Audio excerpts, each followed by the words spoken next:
Hi everybody, hope you're doing well today. I'm excited to share this video. Today we're going to be talking a little bit about biblical prophecy, which is a really amazing topic that has fascinated me for a long time now. And there's so much, most of the Bible is technically prophecy. It's every book in the Bible seems to have been written by a prophet and or at least a wise man.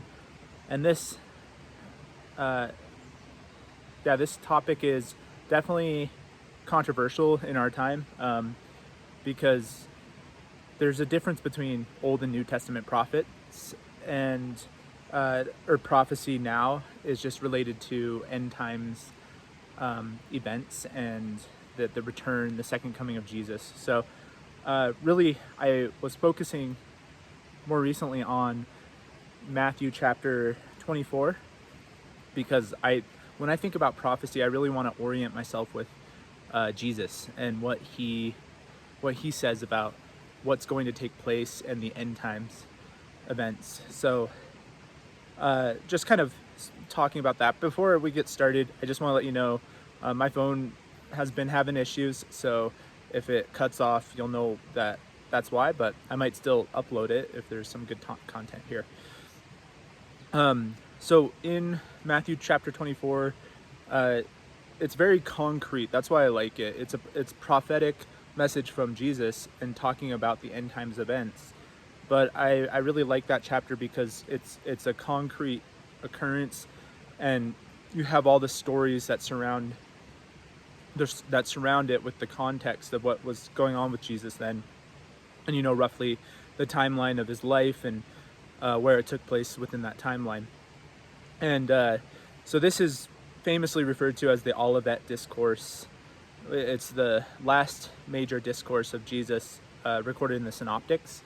And Matthew 24 has more detail than the other two synoptic gospels, Mark and Luke.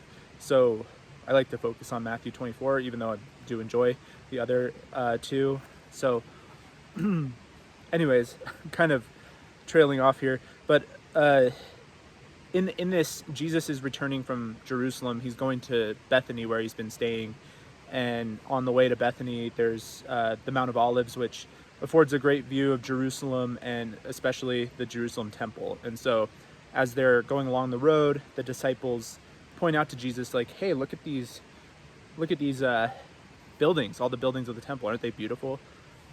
Maybe trying to cheer Jesus up because he just had a really difficult conversation with the Pharisees, where he pronounced woes and judgments on all of the Pharisees, their hypocrisy, and their lies. So Jesus says, you see all these things, I tell you the truth, not one of them will be standing on another, but not one stone will be standing on another, but all will be thrown down. And so his disciples are like, whoa, Jesus, what's eating you? But they say, what are the signs of your coming? And when will these things take place, and what are the signs of your coming? So they're kind of asking two questions there in their one question.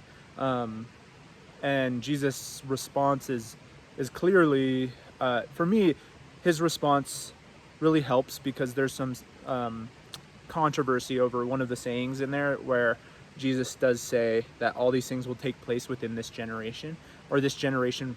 He doesn't say it that way. He says, this generation certainly will not pass away until all these things are accomplished. And so there's a bunch of speculation on that, and it's a very controversial verse in the Bible because we're 2,000 years since Jesus prophesied this, so certainly that generation that was alive then passed away, and here we are now. So is Jesus wrong, etc.? I think that it's perfectly harmonious. I have no problem with it, although I do see it as a very complicated verse. Quite simply, I see it as pointing to the immediate events of the destruction of the Jerusalem temple. That generation did not pass away until that did happen. So Jesus said, he talked about the destruction of the temple, and that took place in 70 AD. So that prophecy was fulfilled. But then mixed in with this entire discourse is the prophecy of the end time events. So there are some Christians who hold to a historical view on this, where all of the things that Jesus is talking about in this discourse and all of the events in Revelation took place within the generation, in a spiritual sense, took place within the generation of the apostles. But I don't think that the scriptures indicate that. I think that they were fulfilled, but they'll be fulfilled in a greater, broader sense in the future at the coming of Christ when he returns. So anyways, all that to be said, when Jesus is talking about this topic, he starts by laying out the general conditions of the earth before the time of his coming. And this is the first thing that he says is really an interesting saying. He says, be careful that you're not deceived. Be careful that nobody deceives you. So he warns against false teachers and false Christs, false prophets. And gosh, this really irked me today. I was watching a video just while I was getting ready to read my Bible, and something popped up on my YouTube. And I guess there's a big movement of people who are, this is a total side tangent, but I think it's definitely related to this verse for sure. There's a group of Christians, I guess. I don't know if they are Christians, because I don't know if you can be a Christian and hold to this view. But they believe that Paul's writings were false, that Paul was essentially a false Christ, a false apostle, that Jesus was warning about, that he heard from Jesus in the inner rooms, and he was the one that Jesus was warning about. Be careful that no one deceives you. So, many will come in my name claiming I am he, and will deceive many. If they hear of Christ in the inner rooms, if they claim to see him out in the wilderness, then don't listen to them, because the Son of Man will be coming like lightning from the sky. Something to that effect. But this sect of people believe that Paul was a heretic, that he took people away from the true gospel, which was originally meant to be by works, because Jesus definitely preached about good works a lot. And anyways, I don't have the time in this video the purpose of this video is not to refute this belief, but this is just an example to me of people who, I mean, this video had 40,000 views. My videos get like 4. So, this guy's influencing a lot of people away from apostolic teaching, away from the teaching of Paul, the apostle, and people fall for it and buy it. And some of these teachings have a very strong spiritual draw. And so Jesus warns about people who are going to be false teachers, and people who are going to deceive people away from the truth, lead many astray, including, if possible, even the elect, even the believers, the saved, try to deceive those who actually belong to God. And that's one of the general conditions of the earth, and that's the one that Jesus does start by. He starts by expounding on false teachers and false Christs. And then he starts talking about people hating the believers for the name of Jesus. And so that's one of the things that just refutes, in my eyes, the teaching that Paul was a false apostle, was that Paul, he was formerly Saul, persecuting the church, persecuting Jesus, and then Jesus reveals himself to Paul, transforms his life to such an effect that Paul, I mean, of course, it's his own writings, so you could argue that's his own writings, but he was he was working harder than any other apostle. And I think we're shown that through the writings of Luke in the book of Acts. Sorry about that. I had something pop up on my phone. We're shown that in the book of Luke, in the book of Acts, that Paul faced tremendous sufferings, and he even said, "Be careful, because I bear on my body the marks of Jesus." And so, just watching this video today, I guess my mind's there right now.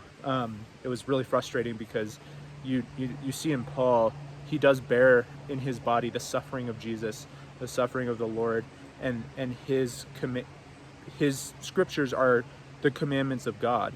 And so these people who are, they're either very right that Paul was a false apostle, or they're very wrong. And I think obviously most Christians would agree that the evidence of the scriptures show that they are very wrong about their take on Paul. And there's serious consequences. I'm not saying they're not saved, but there's serious consequences to deceiving people away from the teachings of Paul, who was an apostle chosen by Christ to expound the gospel, to teach the deep mysteries of the gospel. And Peter even warns people will take Paul's scriptures, misunderstand them, and twist them. So just because people are twisting Paul's scriptures to mean something different, Paul's understanding of the gospel, saved by grace through faith, not meaning we don't do good works. Our faith is ultimately shown by our good works. Our salvation is revealed by the works that God gives us. But Peter says that people will take his scriptures and twist them. So,